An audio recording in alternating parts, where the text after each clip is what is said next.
tandaan nyo, kung dumating man sa point na maging officer kayo, mahalin nyo yung tropa.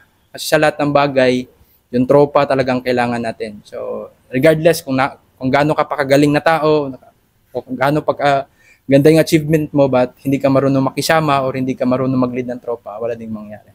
So, ayos. So yun mga katikas, dito na talaga kami, no? Nagkatotoo na yung pagkukulab namin ng idol ko. Ito mga katikas is napakagaling na leader to si Boss Joms TV dahil nagkasama kami sa field, no? Nung nasa field pa kami, yung time na nandun kami, doon niya pinakita yung pagiging leader niya sa amin. Napaka-snappy talaga. Alam ng mga taga-Victrix yan, no? Shoutout sa mga taga-Victrix. So ngayon mga katikas, may tatanungin lang tayo sa idol natin, no? Isa napaka-snapping officer na inidolo natin. Tanungin lang natin kung ano yung may advice niya, no? Especially sa mga kabataan, no, na nangangarap mapabilang sa Philippine Army. So ito mga katikas, makinig kayong mabuti sa i-advise sa inyo ni Boss Joms TV. So, isang magandang araw sa atin lahat ng mga katikas dyan at saka sa lahat ng aking mga followers. So, masabi ko lang, sa lahat ng pangarap talaga natin, alam naman natin na hindi madali yung pagsusundalo. So, andyan yung sakripisyo. So, palayo ka sa pamilya mo at the same time talagang kailangan mo ng tatag ng loob.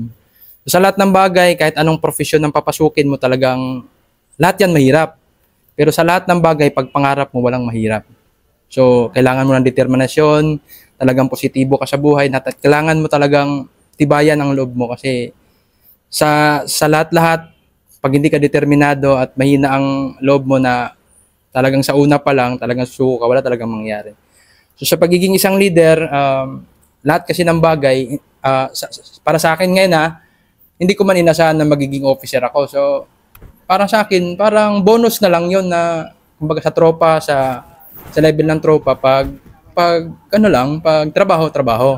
Pag talagang kulitan, bulahan, so parang ganun lang. So, hindi ko naisip na parang may level ba, kumbaga may gap.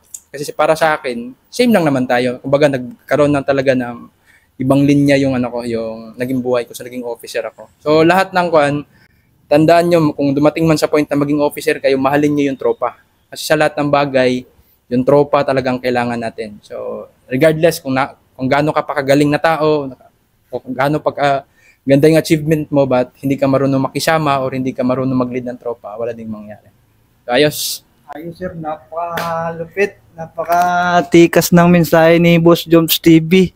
No, especially talaga doon sa yung sinabi niya, no, yung karakter niya kasi nagdedepende rin niya sa trabaho. So, napakaganda ng sinabi niya. So, maraming salamat sir, no, dahil sobrang mapagmahal ka sa tropa namin. Tropa natin. Especially guys, no, sa amin kasi sa part namin, enlisted personnel kami. So, napaka sarap sa feeling na magkaroon kaming leader na agaya ni Boss Joms TV. So, malaking pasalamat namin sa inyo sir. Sana pagpatuloy mo at mas malayo pa yung mararating mo sa career mo sir. Yes, siyempre. Thank you sir. Tropa tayo, tropa, di ba? Tropa. Sa lahat ng mga kababayan natin dyan, ingat kayo palagi. At especially sa lahat ng mga aspirant army, join the army!